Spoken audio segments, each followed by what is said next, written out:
दोस्तों, अगर आपने किसी व्यक्ति को कोई मकान, ज़मीन बेचा है या ख़रीदा है और आप दोनों के बीच कोई एग्रीमेंट हुआ है, तो उस एग्रीमेंट की वैलिडिटी क्या है, कितने समय के अंदर आप उस एग्रीमेंट को रजिस्ट्री करवा सकते हैं और कितने समय बाद आप उस एग्रीमेंट की रजिस्ट्री नहीं करवा सकते हैं। और किसी ने आपसे फर्जी एग्रीमेंट करवा लिया है या धोखेबाजी से कोई एग्रीमेंट करा लिया है, तो उस एग्रीमेंट को आप कितने समय बाद और कैसे कैंसिल करवा सकते हैं। नमस्कार दोस्तों, मैं हूं एडवोकेट विवेक पांडे और आप देख रहे हैं आपका अपना चैनल लीगल पोजर। दोस्तों, पहले तो आपको बता दें कि अगर आपका एग्रीमेंट 10 रुपये के स्टाम्प पर हुआ है तो वहां पर कोर्ट द्वारा उस एग्रीमेंट पर पेनाल्टी लगाकर जितने के स्टाम्प की कमी है पेनाल्टी लगाकर पढ़ लिया जाएगा या कंसीडर कर लिया जाएगा। दोस्तों, किसी भी एग्रीमेंट को कोर्ट के जरिए आप कितने टाइम पीरियड के भीतर करवा सकते हैं और एग्रीमेंट को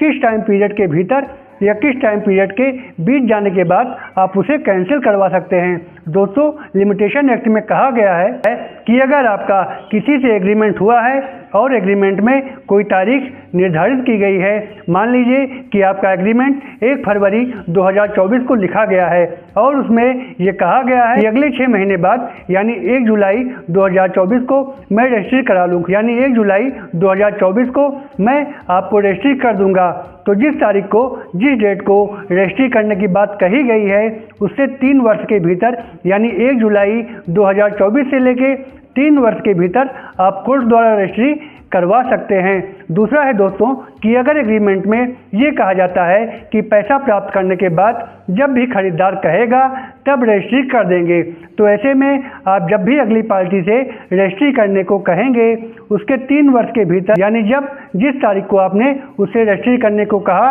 उस तारीख से लेकर 3 वर्ष के भीतर आप कोर्ट द्वारा रजिस्ट्री करवा सकते हैं। अगर अगला व्यक्ति रजिस्ट्री नहीं करता है तो ऐसी कंडीशन में आप क्या करेंगे। दोस्तों, यहाँ पे ध्यान रखने वाली बात यह है कि जब भी आप उस व्यक्ति को रजिस्ट्री करने को कहेंगे तो मौखिक रूप से कहने पर अगला व्यक्ति कह सकता है कि इन्होंने तो मुझसे कहा ही नहीं और कोर्ट में तो सबूत ही माना जाता है। तो जब भी आपको रजिस्ट्री करवानी हो तो आप ऐसे व्यक्ति को एक नोटिस देंगे और नोटिस में पूरी बात लिखेंगे कि आपको मैंने इतनी पेमेंट दी है या इतना अभी देना बाकी है, आपने कहा था कि जब भी आप कहेंगे मैं एग्रीमेंट कर दूंगा, ऐसा लिखते हुए नोटिस देने की डेट मेंशन करनी है। तो भले ही आपने उसे ये नोटिस 2 साल बाद दी है या 2 साल बाद रजिस्ट्री करने को कहा है, तो जिस डेट में आपने ये नोटिस दी है उस डेट से लेकर 3 वर्ष के भीतर आप कोर्ट जाकर रजिस्ट्री करवा सकते हैं। दोस्तों, यहाँ पर आपको एक बात ध्यान रखनी है कि नोटिस में आपको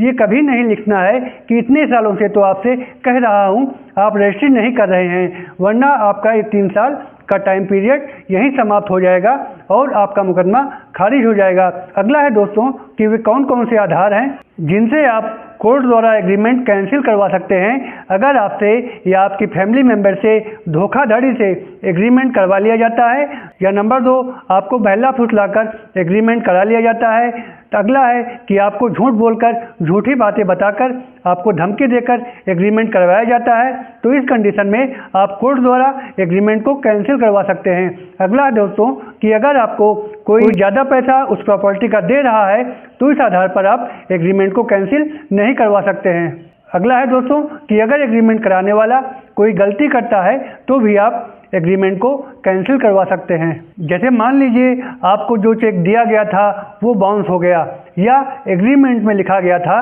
कि 1 साल के बाद पूरा पैसा देकर एग्रीमेंट करा देंगे और 1 वर्ष बीतने के बाद भी एग्रीमेंट नहीं करा रहा है, तो ऐसी सिचुएशन में आप एग्रीमेंट को कोर्ट में कैंसिल करवा सकते हैं। बट आप ऐसी कंडीशन में बिना एग्रीमेंट को कैंसिल कराए किसी दूसरे व्यक्ति को प्रॉपर्टी बेच नहीं सकते, वरना आपको IPC की धारा 420 में धोखाधड़ी का आरोप लग सकता है, क्योंकि बगैर कोर्ट द्वारा एग्रीमेंट कैंसिल कराए एग्रीमेंट को कैंसिल नहीं माना जाता। आप ऐसी कंडीशन में बाय कोर्ट एग्रीमेंट को कैंसिल करवा सकते हैं। अगला है दोस्तों कि एग्रीमेंट को कैंसिल कराने की समय सीमा क्या होती है। तो अगर आपको किसी निश्चित अवधि में पैसा देने की बात कही गई हो और उस टाइम पीरियड में आपको पैसा ना दिया गया हो या अगर आपको चीट करके धोखेबाजी से एग्रीमेंट कराया गया हो, तो जब भी आपको इन आधारों का पता चलता है इसके आधार पर आप एग्रीमेंट को कैंसिल करवा सकते हैं, जो आधार मैं भी आपसे वीडियो के शुरुआत में बता चुका हूं।